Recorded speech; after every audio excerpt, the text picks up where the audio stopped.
welcome back to the kitchen.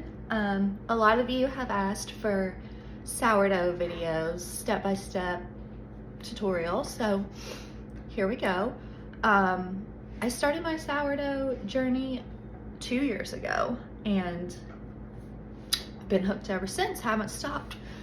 I do a very basic loaves, okay? Like, I just don't have the time to be in the kitchen all day, every day, even though I would love to. So the girls who taught me how to do sourdough, they taught me busy mom sourdough.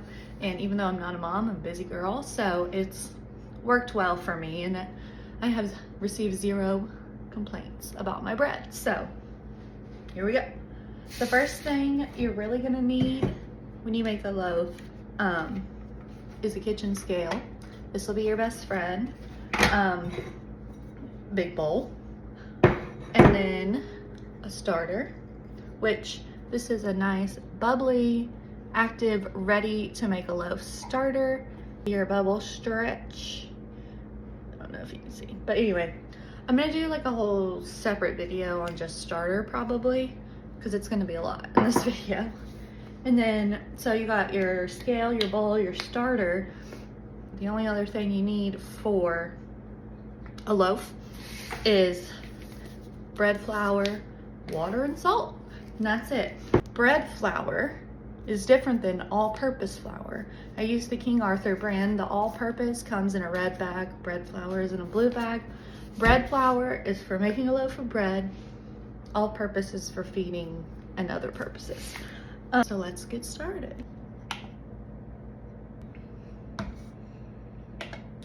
Okay, the first thing that we do, usually do 50 grams of starter. Now, if you live somewhere colder, you're gonna want more starter, because the more starter, the faster it will rise. 58, okay, 56, close enough.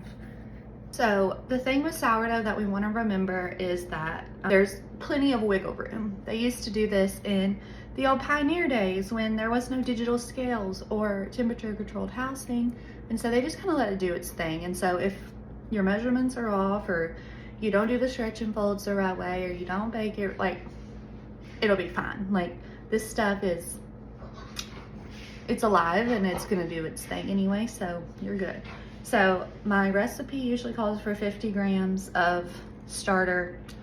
Got 56. I'm not gonna worry about it. I'm just gonna go the rest.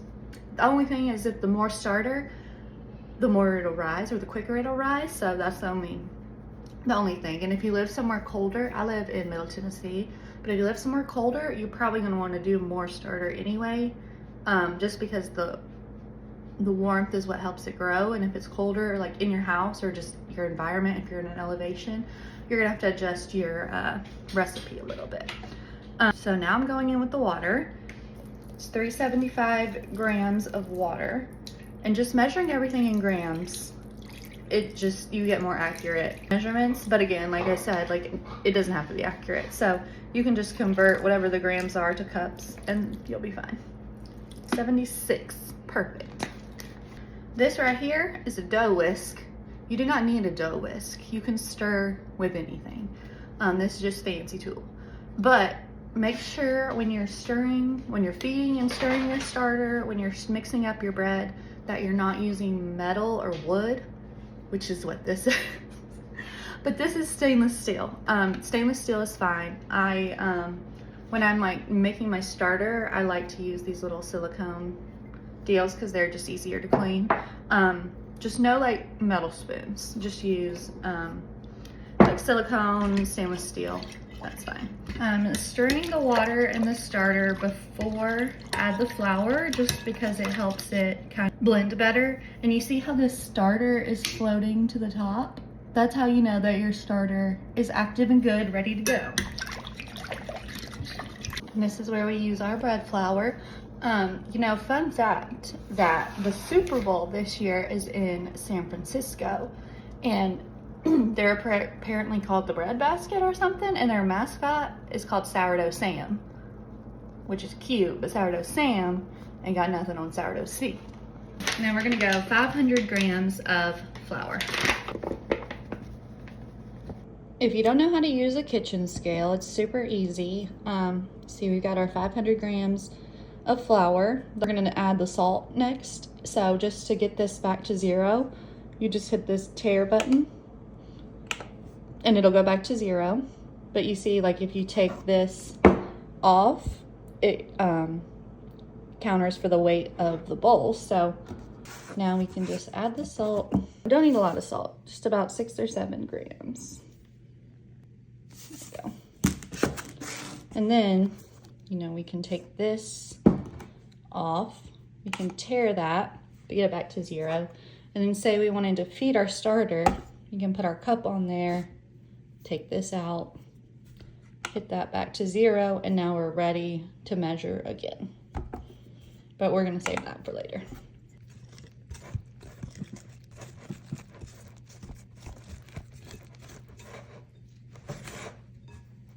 All right, we are done with step 1, which is mixing the dough. This is what it looks like. This is what they call a shaggy dough. You're gonna leave it like this for about 30 minutes. You just wanna make sure like all that flour gets absorbed in there. And then we're gonna let it rest. Cover it with a little towel, and we're gonna come back in 30 minutes and start our stretch and folds. Okay, it's been about 30 minutes, so now we're gonna do our stretch and folds. Are quite literally what they sound like. A little trick is to get your hands wet with water.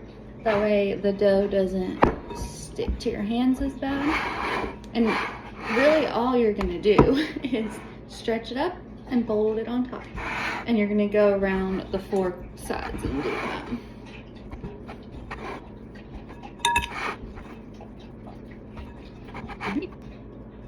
And then wash your hands. And I like to use the towel that I'm covering with to dry, just to give it a little moisture. This is what it looks like after our first set of stretch and folds. So we'll cover it up and come back in another 30 minutes. Okay, we're on our second round of stretch and fold. If you have time, you can do 4 sets of these. Most of the time I'm doing good to just get 2 sets in. So as long as you can get, I'd say 2 sets in within like 2 hours, you're good. But if you can do 4 in 2 hours, even better. Here's what she's looking like after 2 sets of stretch and folds. And I'm out of time, so that's all I'm doing today. We're gonna let her sit here and rise while we're gone for the day. Our loaf is risen. Now you know she's ready to go. She's nice and jiggly.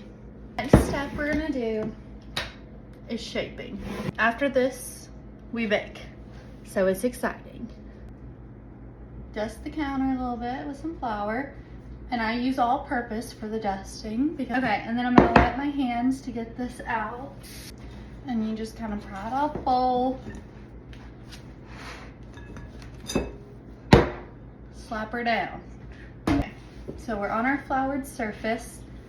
And to shape, we're just gonna kind of pull the edges up, kind of like we did when we were stretching and folding. But just not as like much on the stretch. It's kind of just like a fold, because we just want to shape it into a loaf shape.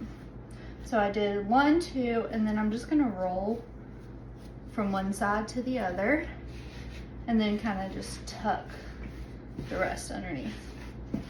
And then we're just gonna kind of play with it for a minute until we feel like it's nice and strong. Because that's what this process is you're just strengthening your dough. Push it back and forth a few times, side to side. Roll it around. It smells fabulous. Okay. Towel back in the bowl. And then flour just a little bit in the bowl, so your loaf doesn't stick to the towel. And then you're gonna wanna put it seam side up. And then just wrap her up like a Christmas present or a baby in a basket. And then let that sit for about 10 minutes and then put it in the fridge for at least an hour, but up to 48 hours. Good morning, it's the next day and we are ready to bake our bread. We're gonna preheat our Dutch oven in the oven. If you don't have a Dutch oven, just get one. It's so much easier, but if you don't have a Dutch oven, you can Google ways to bake without. I just don't do that, so I don't really know how. There's something like you put a pan of water in with your open dish or something like that. I don't know, just Google it, but this is how I do it. We're gonna preheat the oven as high as it'll go with the Dutch oven in it. Try like 500, 600 degrees. The highest it'll go is 550. So we're gonna put the Dutch oven in here, wait for it to warm up, and then we are gonna score the bread. It's preheated. One more thing you're gonna need is some parchment paper. And the trick for parchment paper is to crumple it up, and then it'll lay flat and not move around on you. This I left in the fridge overnight, but I totally could have baked it yesterday. I just didn't have time. So she is nice and ready to go. And something about the longer that it stays in the fridge, the lower the gluten content. So if you're concerned about that, just leave it in the fridge overnight or for like 8 hours or so, and you should be good to go. Okay, now we're gonna score the bread. And that's basically just cutting the cute little designs in there. They make super cute scorers, like little tools, but I just use a good old-fashioned razor blade, works just fine. And I don't get fancy with the scoring, I just do a little X across the top. Then we're gonna lower the oven temperature down to 450 in the Dutch oven with the lid on, and then it's gonna bake for 25 minutes with the lid on, and then we'll take the top off, bake it for about 15 more minutes with the temperature of the oven lowered down to 400. So there's a couple steps in all this.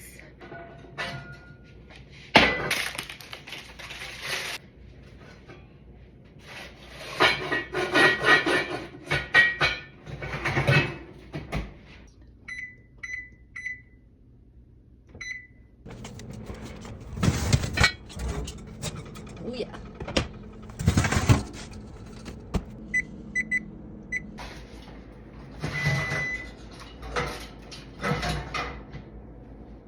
Alright, we're done. We got our cooling rack, and now it just needs to sit on here for about an hour before we cut it.